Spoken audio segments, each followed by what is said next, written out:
হয় নমস্কাৰ মই যতীন্দ্ৰনাথ কৃষ্ণ দাস আজি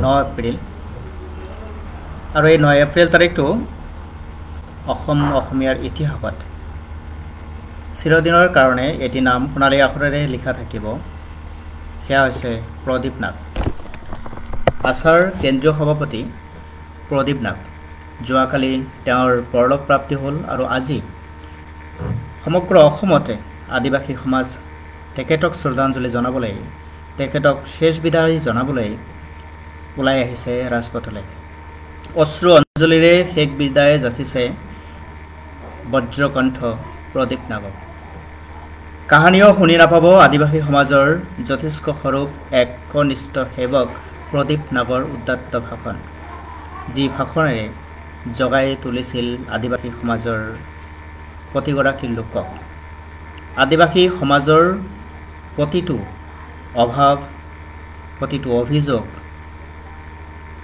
প্ৰতিটো সমস্যাক তুলি ধৰিছিল তেখেতৰ বক্তব্যৰ মাজেৰে বক্তৃতাৰ মাজেৰে আজি সেইগৰাকী বজ্ৰকণ্ঠ সদৃশ প্ৰদীপ নাগৰ পৰলোক প্ৰাপ্তিত সমস্ততে সুখৰ ছায়া বিৰাজ কৰিছে কাহানিও শুনি নাপাব আদিবাসী সমাজৰ জ্যোতিষ্ক স্বৰূপ একনিষ্ঠ সেৱক প্ৰদীপ নাগৰ সেই উদাত্ত কণ্ঠ যি কণ্ঠেৰে সমগ্ৰ আদিবাসী সত্যাক জগাই তুলিছিল জাতীয় অস্তিত্বৰ চেতনাবোধক যিয়ে হৃদয় তন্দ্ৰিত স্পন্দিত নন্দিত কৰিবৰ কাৰণে অহপুৰুষাৰ্থ প্ৰয়াস কৰিছিল প্ৰবল প্ৰতাপী বিপ্লৱী যে নাছিল প্ৰদীপ নাগ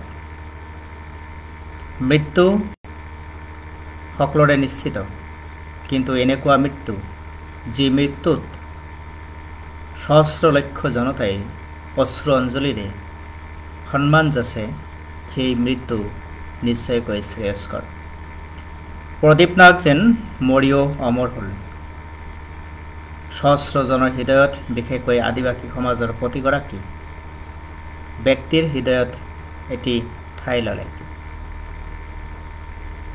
আজি সকলোৱে উপলব্ধি কৰিব পাৰিছে প্ৰদীপ নাগৰ সেই জাতীয় সত্তা জাতীয় চেতনাবোধ নিজৰ জাতি মাটিৰ কাৰণে মাত মতা সেই বজ্ৰকণ্ঠ এয়া যেন এক অপূৰণীয় ক্ষতি অভাৱনীয় এক পৰিস্থিতিৰ মাজত যেন আজি আদিবাসী সমাজৰ প্ৰত্যেকগৰাকী সচেতন ব্যক্তি চিন্তিত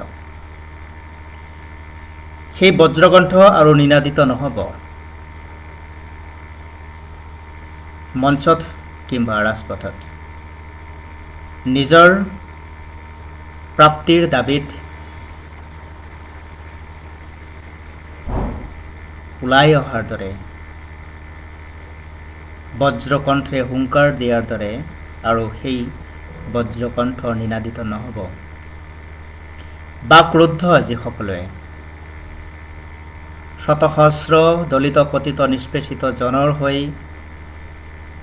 ন্যায্য প্ৰাপ্তিৰ হকে মাত মতা সেই বজ্ৰকণ্ঠ আজি স্তব্ধ মৃত্যুৰ শীতল কোলাত আজি শান্ত হৈ অজান দেশলৈ গুচি গ'ল ব্যক্তি সত্তাৰে উজ্জীৱিত কৰি নিজৰ কৰ্মৰে অমৰত্ব লাভ কৰে আজি যেন মুখ হৈ পৰিল আদিবাসীৰ ভাষা আদিবাসীৰ জাতীয় অস্তিত্ব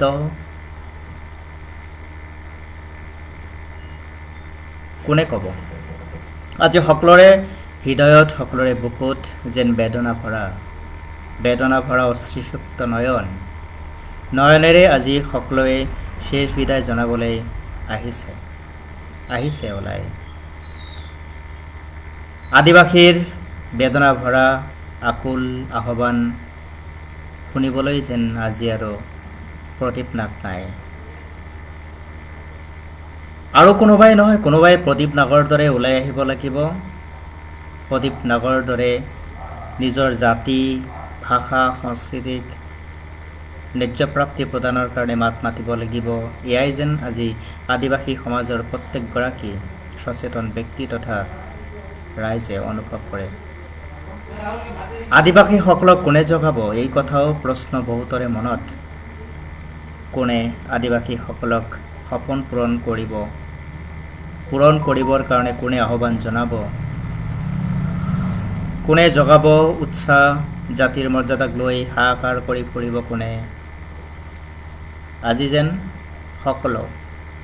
সকলোৱে যেন আজি ম্ৰিয়মান আজি প্ৰত্যেকজনৰ হৃদয়ত যেন এক বেদনাসক্ত ভাৱগধুৰ হৃদয়, যি হৃদয়ে মানিব পৰা নাই প্ৰদীপ নাগৰ মৃত্যু।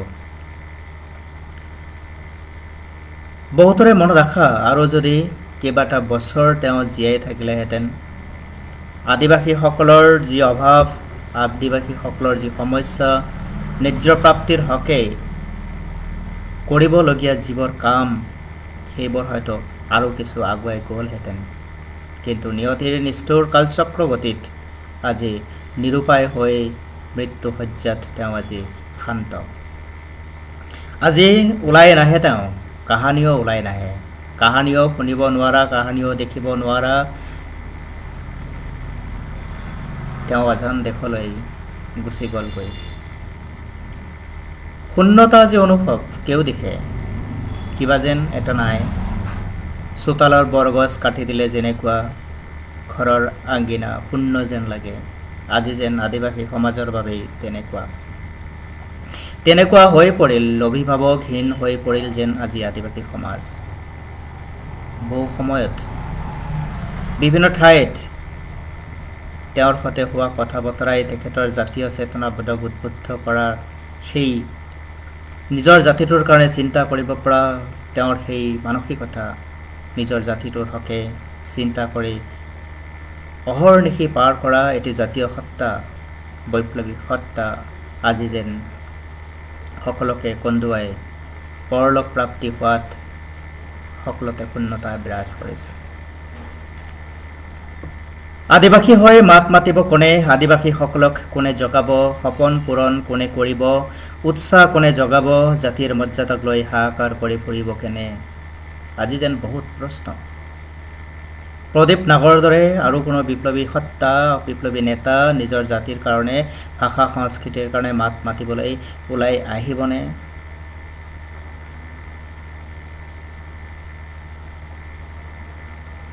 এতিয়া যেন প্ৰশ্ন সকলোৰে মনত।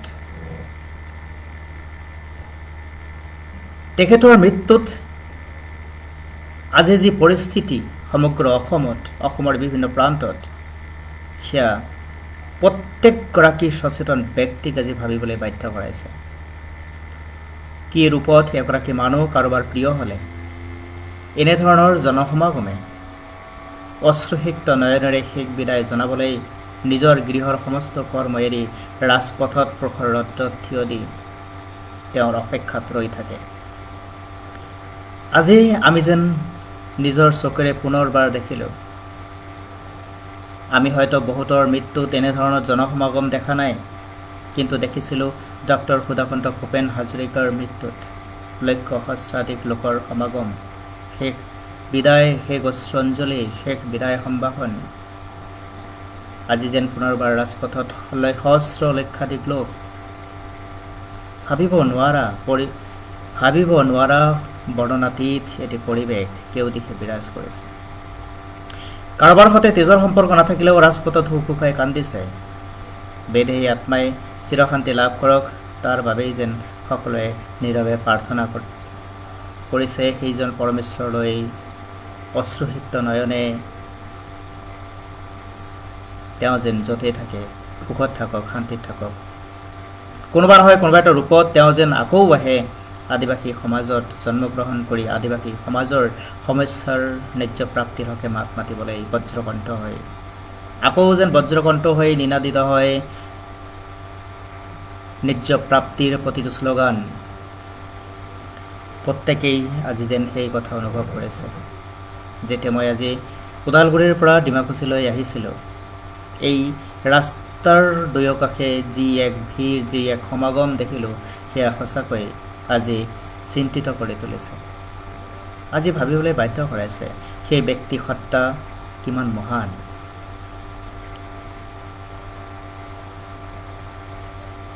তেওঁৰ নশ্বৰ সেই নশ্বৰ দেহ যিফালেদি গৈছে সিফালেদি সহস্ৰজনৰ ক্ৰন্দনৰ ৰোল অশ্ৰুসিক্ত নয়নে যেন আজি তেওঁৰ পৰলোকলৈ যোৱাৰ পথ ধুই দিছে। তেওঁ সেই পুণ্যাত্মা যেন এই পথেৰে পুত পবিত্ৰ হৈ পৰলোক সেই পৰম ধামলৈ গতি কৰে। অদ্ভুত ফুলৰে যেন আজি দলিচা পাৰি দিছে। হয়তো প্ৰদীপ নাগেও কাহানিও কল্পনা কৰা নাছিল যে মোৰ মৃত্যুটো এনেকুৱা এটি পৰিৱেশ পৰিস্থিতিৰ সৃষ্টি হ'ব পাৰে। সঁচাকৈ মহান এইগৰাকী বিপ্লৱী সত্তা, এইগৰাকী জাতীয় সত্তা যদিও আজি মৃত্যুসজ্জাত শান্ত, কিন্তু তেওঁ যেন আজি পথেৰে হৃদয়ত জাগৃত। তেওঁৰ অভাৱ পূৰণ কৰিবলৈ হয়তো তেওঁ নাহে, কিন্তু তেওঁৰ কথাবোৰে, তেওঁ দেখুৱাই যোৱা ৰাস্তাই, পথ দিগদৰ্শনে বহুতকে অনুপ্ৰাণিত কৰিব, উৎসাহিত কৰিব। এই কথা আদিবাসী সমাজৰ প্ৰত্যেকজনে যেন আজি ক'ৰবাত নহয় ক'ৰবাত অনুভৱ কৰিব। তেওঁৰ উপস্থিতিত বিভিন্ন সময়ত বিভিন্নজনে তেওঁৰ সান্নিধ্য পাই সেই কথা হয়তো অনুভৱ কৰিছিল। আজি অবৰ্তমানত যেন তাৰ এক ৰূপ আমি দেখিবলৈ পালোঁ। অদ্ভুত, সঁচাই অদ্ভুত। কাৰোবাৰ প্ৰতি ইমান মৰম, ইমান স্নেহ, ইমান ভাল পোৱা, ইমান আদৰ, এক কল্পনাতীত অবৰ্ণনীয়, হৃদয় মন ভাৱগধুৰ প্ৰৱণ কৰি তোলা এক দৃশ্য। আজি আদিবাসীৰ স্পন্দিত প্ৰাণৰ ভাষা বুজিব কোনে? আজি মুখ আদিবাসীৰ ভাষা, সেই ভাষা আজি ক'ব কোনে? হৃদয়ৰ দুখ বেদনা ভৰা আদিবাসীৰ আকুল আহ্বান শুনিব কোনে? আদিবাসীৰ মৰ্মবেদনা ক'ব কোনে? আদিবাসীসকলক জগাব কোনে? সপোন পূৰণ কৰিব কোনে? জাতিৰ মৰ্যাদাক লৈ হাহাকাৰ কৰি ফুৰিব কোনে? জাগা আদিবাসী জাগা শ্লোগানেৰে আদিবাসীসকলক জগাব কোনে? আদিবাসীৰ হৈ মাত মাতা সেই বজ্ৰকণ্ঠ আজি স্তব্ধ, ৰুদ্ধ, বাকৰুদ্ধ, শ্বাসৰুদ্ধকৰ আজি পৰিস্থিতি। গদগদ হৃদয়, অশ্ৰুসিক্ত নয়ন, গদগদ বাণীৰে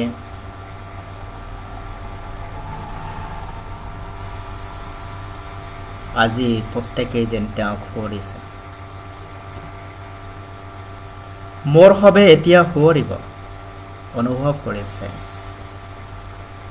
মোৰ সবেও আপোনাক জাগৃত কৰিব, তেওঁ যেন কৈ আছে। অন্তিম পৰ্যায়ত আপোনা খবৰ বাবে মোৰ সবে ন্যায্য প্ৰাপ্তিৰ বাবে যুঁজ দিব।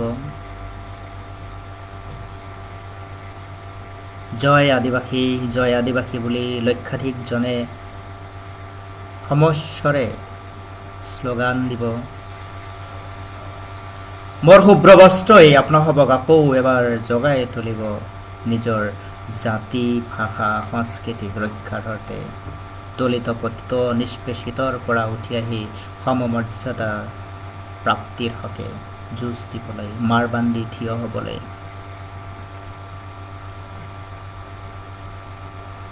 মনৰ মলিনতা মুচিব। পাৰ ভঙাৰ দৰে সহস্ৰাধিক লোকে উগুৰি খাই পৰিব। কেউ দিশে আদিবাসীৰ জয় জয়কাৰ হ'ব। আকৌ এবাৰ নিনাদিত হ'ব আদিবাসীৰ কণ্ঠ, বজ্ৰকণ্ঠ, বজ্ৰকণ্ঠৰ গুঞ্জৰণে আকাশ বতা কঁপাব। হাজাৰ হাজাৰ বিৰছা মুণ্ডা, তিলকা মাঝি, সিধু, কানাহুৰ জন্ম ল'ব। প্ৰদীপ নাগ যেন আকৌ কিবা নহয় কিবা এটা ৰূপত আহিব, আৰু এয়াই হ'ব মোৰ প্ৰাপ্তি।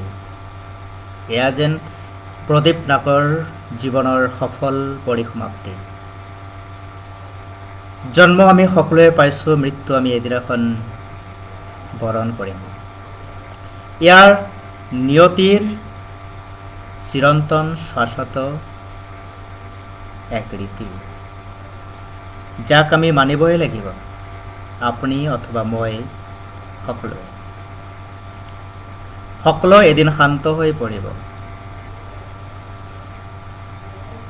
মৃত্যুৰ শীতল কোলাত শান্তৰে শুই থকাত আৰু তালৈ যোৱাৰ আগতেই আমি এনেকুৱা কিছু কাম কৰি যাওঁ, যি কামে, যি কৰ্মৰ গুণৰাজিয়ে চিৰকাল ৰাইজৰ জনতাৰ হৃদয়ত জীৱিত কৰি ৰাখিব। মানুহে ভাবিব, মই সততাই কৈ থাকোঁ, কাম এনেকুৱা কৰা,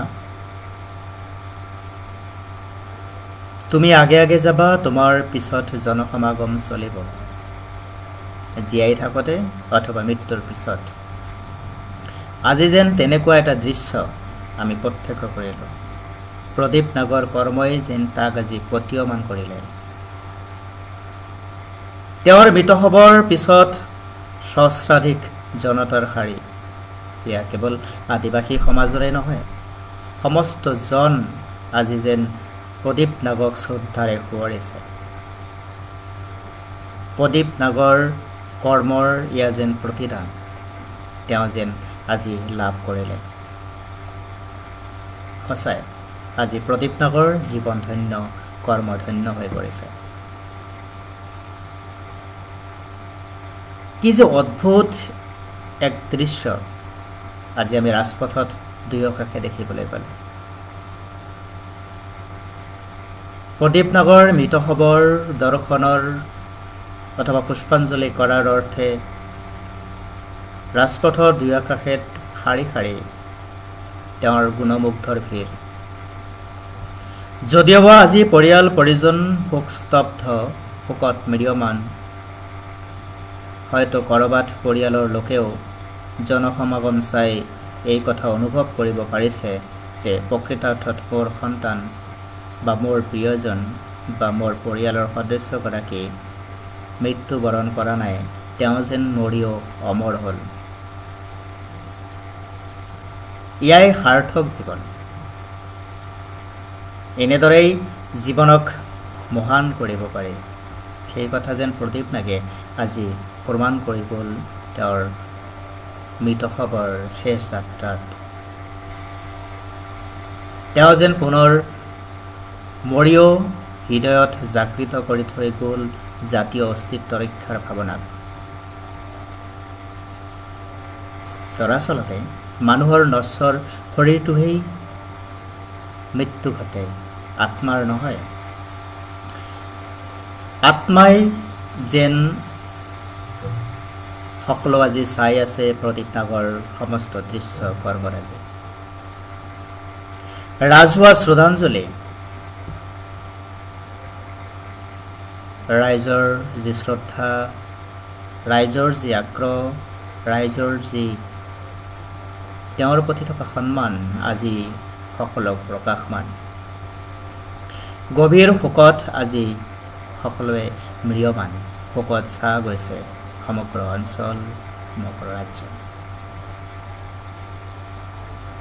কেৱল আদিবাসী সমাজৰ কাৰণে ক্ষতি তেনে নহয়,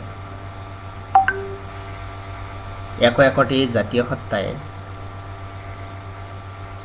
সমাজখনৰ আমূল পৰিৱৰ্তন আনিবৰ কাৰণে সমস্ত জাতি জনগোষ্ঠীক মাৰ্গদৰ্শন কৰায়। সেই সত্তা আজি যেন নিমাত, তাৰ মাজতেও কোনোবাই নহয় কোনোবাই ওলাই আহিব, আমি আশাবাদী।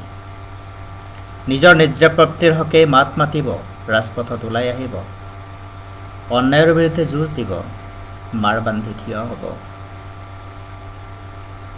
কিন্তু প্ৰদীপ নাগৰ দৰে যেন আহিব, সেয়া কল্পনা কৰিব নোৱাৰি। এটা কণ্ঠ আজি জাতিটোৱে হেৰুৱালে, অভিভাৱক হেৰুৱালে যেন আজি আদিবাসী সমাজে পুনৰবাৰ। তথাপিও আত্মাৰ চিৰশান্তিৰ বাবে কামনা কৰক, য'তে আছে শান্তিত থাকক, সুখে থাকক। অবিনাশী আত্মাই যেন সমগ্ৰ জাতিটোৰ কাৰণে আশীৰ্বাদ কৰে, সাহস শক্তি অন্তৰত থাকি জগাই তোলে, সেয়া যেন প্ৰত্যেকগৰাকী অনুভৱ কৰিব পাৰে, তাকে কামনা কৰক। আজি কি ক'ম? আজি এনেকুৱা এটা দিন, যিটো দিন ইতিহাসৰ সোণালী পাতত সোণালী আখৰেৰে লিখা থাকিব। প্ৰদীপ নাগক লৈ বহুত কথা চৰ্চা হ'ব, গল্প কবিতা উপন্যাস লিখিব। প্ৰদীপ নাগ আকৌ হৃদয়ে হৃদয়ে জাতীয় চেতনাবোধক জগাই তুলিবৰ এইটো কাম কৰিব। আজি যিধৰণে প্ৰদীপ নাগৰ কাৰণে প্ৰত্যেকেই শোকস্তব্ধ মনেৰে আত্মাৰ চিৰশান্তি কামনা কৰি শেষ অশ্ৰু অঞ্জলি যাচিছে, সেই অশ্ৰু অঞ্জলি যেন শেষ নহয়। সেই অশ্ৰু অঞ্জলিৰ শক্তিত আকৌ যেন প্ৰদীপ নাগ নিবা নহয় কোনোবা এটা ৰূপত আহে, নিজৰ জাতীয় সত্তাৰে আকৌ উজ্জ্বল ব্যক্তিত্বৰে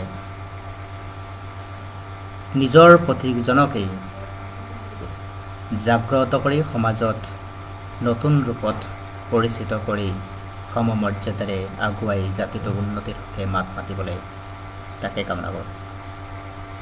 ভালে থাকক সকলোৱে। পুনৰবাৰ প্ৰদীপ নাগৰ আত্মাৰ চিৰশান্তিৰ কামনাৰ কাৰণে মই পৰমেশ্বৰৰ চৰণত প্ৰাৰ্থনা জনালোঁ।